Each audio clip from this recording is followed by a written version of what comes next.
Саяхан 14-р Далай лам Монгол улсад айлчилсан бүгд найрамдах хятад ард улс, бүгд найрамдах энтгэг улс Япон Монголыг хамарсан томоохон шууган дэгдээлээ. Энэ шууганы зах зух дэлхийн нийтийг бүрхсэн юм а. Гэвтэл одоогоос 100 шахам жилийн өмнө 13-р Далай лам төвдөн жамц Монголд ирсэн тухайн дэлхийн эзэнт гүрнүүдийг бас л шуугуулсан юм. Далай ламуудын гадаадд өргөдөг явдал энэ үеэс эхэлтэй гэж бас үзэж болох юм а.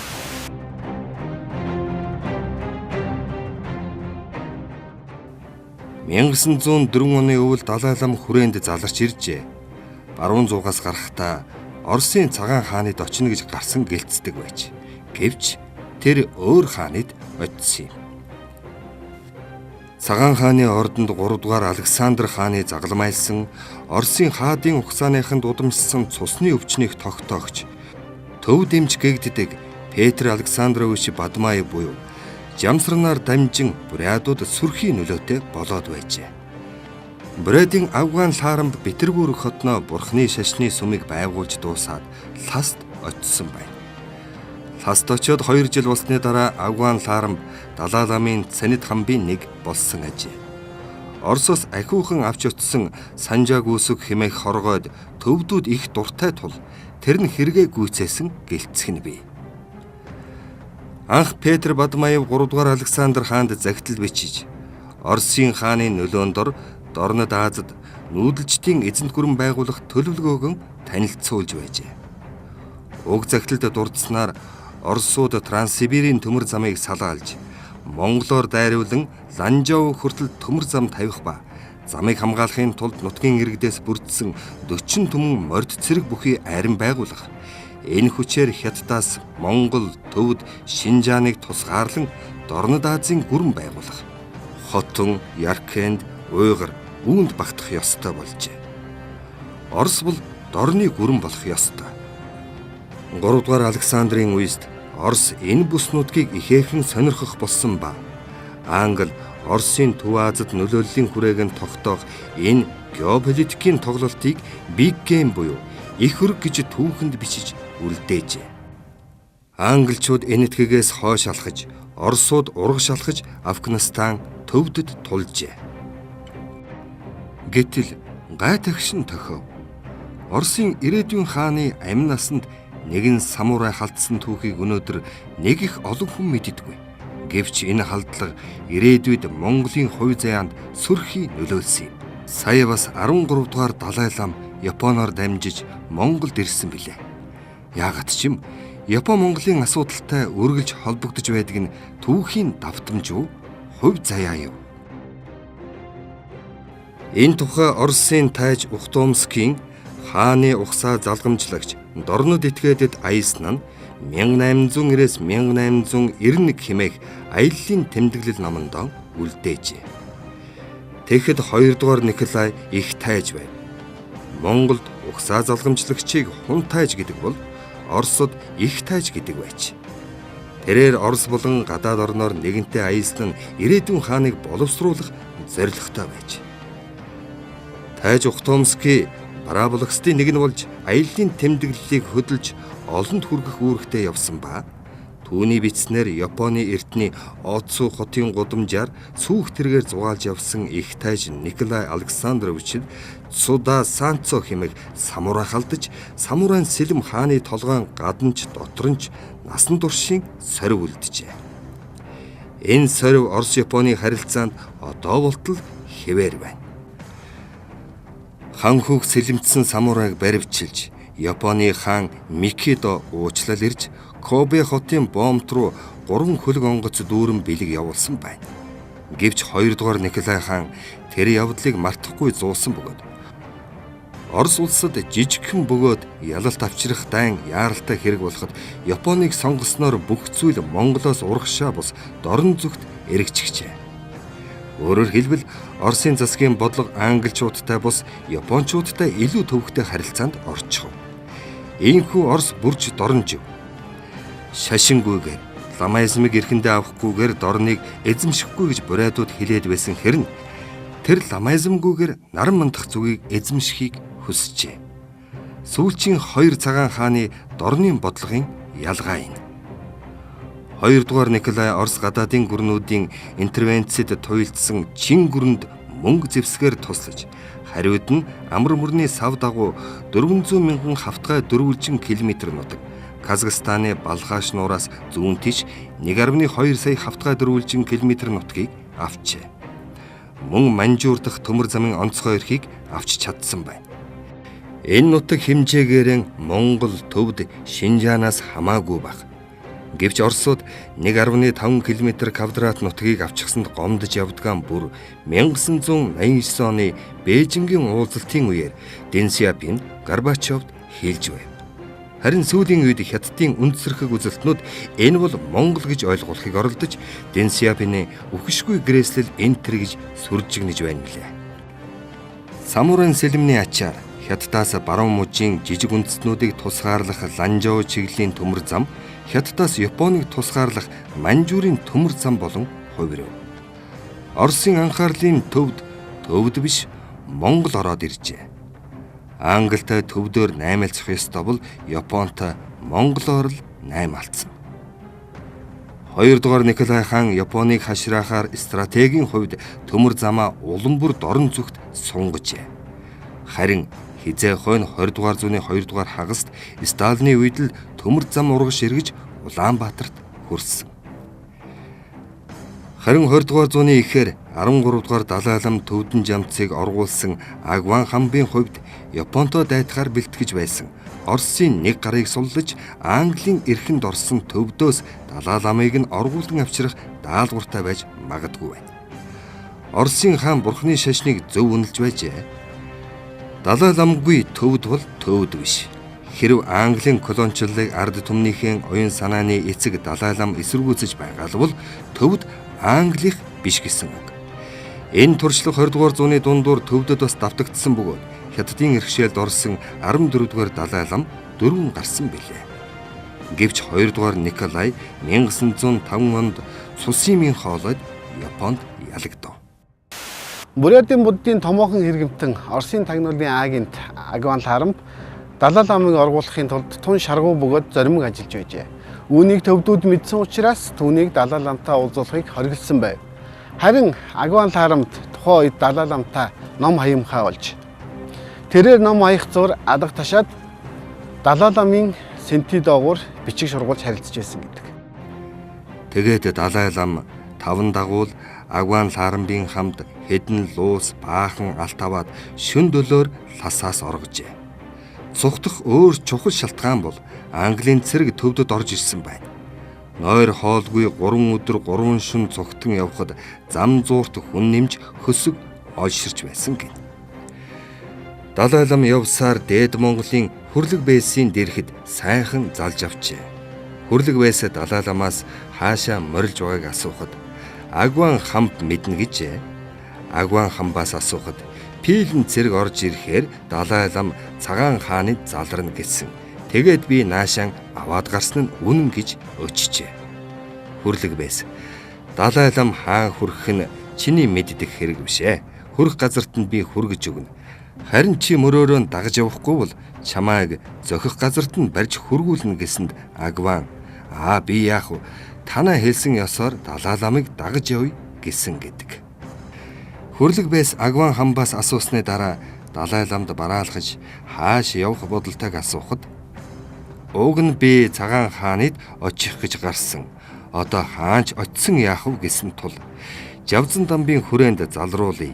Би дагаж явна гэжээ. Хүрлэг Бэйс хүрээнд ирээд Далай ламаас салаагүй байна. Тэрээр бас Бээжинд буйхаа бичиг илгээсэн байна. Ийхүү 13 дугаар Далай лам төвдөн жамц Орос руу оргосон ч Оросын хаантай уулзаж чадсангүй. Аргагүй Монголд иржээ. Хар тамхины 2 дайнд манж ялагдаж дотоодын бослогод эдэгдэн суларч байгааг төвд Монгол 2 мэдэж байв. Монгол төрүүлж 1895 онд Шанзав Бадамдорж тэргүүтээ төлөөлөгчдийг Оросд илгээж Орос тусгаар тогтнох үйл хэрэгтэн туслах эсхийг тандж эхэлжээ. Төвдийн тусгаар тогтнолын баталгаа нь хэдэн мянган жилийн турш монголчууд байсан бүр Метаны бослогын үед хүн гүрэн төвдийн харилцан ажиллагаа хан гүрнийг баруун этгээдэд нэвтрэхээс халахалж байсан. Гэвч Монгол адилхан суларсан байв. Тиймээс төвдүүд Оросыг түшхээс татгалцсангүй. Хэрв Далай лам Агван хамбын үгэнд орж орохын оронд Английн хүчээр Хятадаас салахыг оролдсон бол түүх яаж иргэх байсан бол гэдэг сонин асуулт. Далай лам зул сарын 20-нд хүрээнд иржээ. Тэрээр ганданд 5-8 дугаар богдын суурга байсан хашаанд байрлажээ. Далай лам ирмэгцээ Жавзан дам худагттай зөрчилдөж эхэлжээ. Богд ханчин сойвон шүхэрч хаалгач нарыг явуулан огтуусанд хайхарсангүй ажээ. Ханчин сойвон богдын дэргэд төвдөөс албаар иж суусан хүн байж. Тэр Далай ламд очиод богдтой дахиж уулзаагүй хамт явсан гэдэг. Далай ламд богд таныг тоохгүй байна. Тоссонгүй гэж хов утгаснаас ингэсэн гэж ярилцдаг байжээ. Богд хэлэхдээ би бол Жавзан дам гэж Монголд төвдөөс албан ёсоор залгадж суугаалам. Далай лам их боловч зүхтэж миний албаны газараа ам хорогдож ирсэн хүн болно. Тэгэхээр Далай лам надад амгалангийн хадаг илгээж болох байсан гэдэг. Харин Далай лам би шажны хаан хүн. Жавзан дамд надад амгалангийн хадаг бариулахад болох юм гэж байсан гэдэг. Богд би донор сойвонгоо явуулж угтуулахад тэднийг хэрэгшээсэнгүй гэдэг. Далай лам Жавзан дам өөрөө тосож ирэхгүй яасан гэдэг байжээ. Хүрээний энгийн олон Далай лам өргөдөж ирээгүй тул богд тосоогүй зөв гэж ярилцдаг байжээ. Далай ламын дэргэд Манжин хааны тусгай амбан Далай ламын амбан гихч ирээд салахгүй дагдаг болжээ. Далай лам богд хоёр уулзаж байна уу үгүй юу? Далай лам яах гэж ирэв? Юу гэж хэл авалцаж байна гэдгийг мэдих даалгавартай тусгай хүмүүсийг өдрийн 10 лангийн хөлсөөр ажилуулж байжээ. Манжнаар Далай лам Жавзан дам хоёр хуйлдаж манжид тэрслэх магадгүй гэж болгоомжилж байсан нь лавтай. Далай лам богд хоёрыг албан ёсоор уулзаагүй гэдэг боловч лав 2 удаа уулзсан гэдэг. Нэг удаа шөнө 12 цагийн орчимд очиод үүр болтол одоогийн удирдлагын академийн дэргэд шилэн тугдамд нэг уулзсан гэдэг. Далай ламыг явснаас хизээ хойно буюу хаан ширээнд суухынхаа өмнөхөн богд тасганы овооны урд дэнж дээр хүрээний Бизягийн аймгийн цоржоор лүүжин тавиулж гомд тахиулсан нь бас нэг уулзсан газар нь байжээ. Далай лам богдтой шилэн тугдамд уулзсныхаа дараа Жавзан дамбын пэрнэлээ бас их байна. Би их сүрдлээ гэж хэлж байсан гэдэг. Далай ламын хүрээнд байхад Хандвангийн багш Дандар Агарам гэж их эрдэмтэй лам ирж нутагтаа залрахыг урьжээ. Далай лам Хандвангийнд өвлжөөд хойтон хаврын заян хүрээнд зусаад намар нь Бээжинд заларчээ.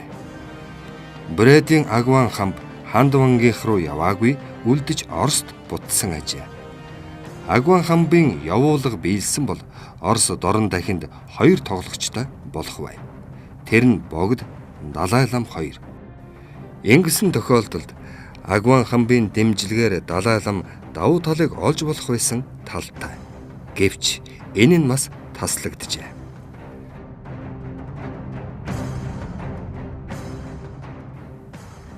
Монголын тусгаар тогтнолын түүхийн геополитикийн орчинд ихээхэн нөлөөтэй энэ аяллаа талаар бичихэд голдуу үйл явдсын өрнөлийг дараалуулахаас аргагүй байна.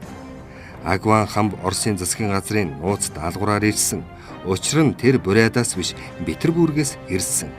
Далай лам баруун зуугаас нууцаар зүгтсэн. Хүрээн дэх уулзалтууд нууц болсон. Ямар ч баримт протокол байхгүй. Гагцхүү бүх үр дүн нь дараагийн үйл явдсын үр дүнд л илэрнэ. Гагцхүү тэр илэрлэл нь яг хизээ гарах нь тодорхойгүй. Дээрээс нь үйл явдсын гэрчлэх цорын ганц зүйл нь үйл явц болж байхад гарсан ам яриа, цууг, дурсамж яриа, ам дамжсан таамаг. Богд Далай ламын уулзалтыг гэрчлэх цорын ганц үг нь Жавзан дамбын пэрнэлээ бас их байна. Би сүрдлээ. Пэрнэлээ гэдэг нь төвдөр их үйлс хэрэг үг. Ямар боловч Далай лам сүрджээ. Харин тэр Жавзан дамбын пэрнэлийн талаар манжнаар юу ч мэдж чадаагүй бололтой байна. Учир нь 1911 оны хүртэл энэ асуудлаар Манжийн засгийн газар богдыг шахамдуулж байсан баримт байхгүй.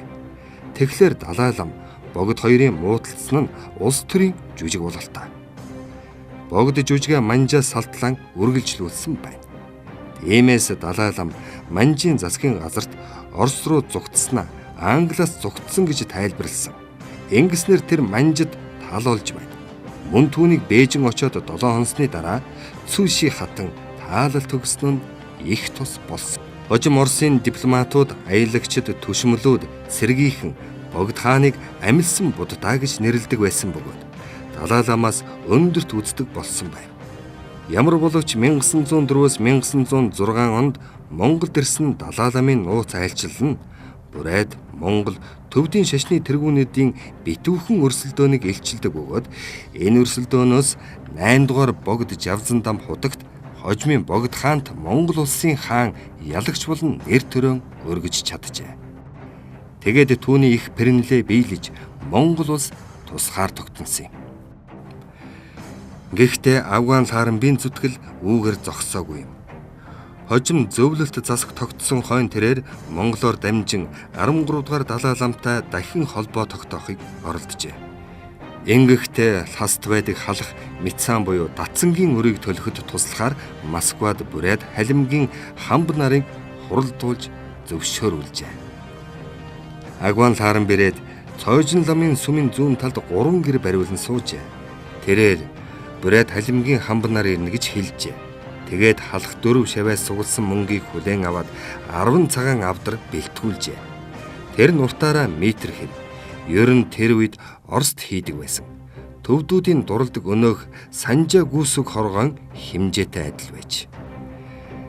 Гэтэл бүрээд халимгийн хамб нарыг Монгол руу явахыг Москва зөвшөөрөөгүй тул Афган 2 сар хэр хүрээнд суугаад бэлтгүүлсэн юмсан орхиод Орос руу буцжээ. Тэрээр халахын 9 дугаар богдыг залах нэрээр ласт очих арга хэрэгэлснийг Оросын засгийн газар мэдээд ийхүү хориг тавьсан гэжээ. Хожим коммунистууд богд хааны хойд дүрийг тодруулахыг бүр мөсөн хоригдсан бөгөөд тэр тушаалыг өдгөө болтол хүчингүй болгоогүй хэвээр байна. Энэ ч бас хэлж боломгүй олон нууцын зангилааг агуулсан төрийн баримт бичиг юм. Сая 14 дугаар Далай лам Монголд ирэхдээ Жавзандам хотын хойд өрийг тодруулах гэж ирснээр нуугаагүй маа. Шарын шашин бол Чандамнад 3 тэргүүнтэй. Энэ бол Далай лам, Банчингигийн Жавзандам хотод 3 юм аа.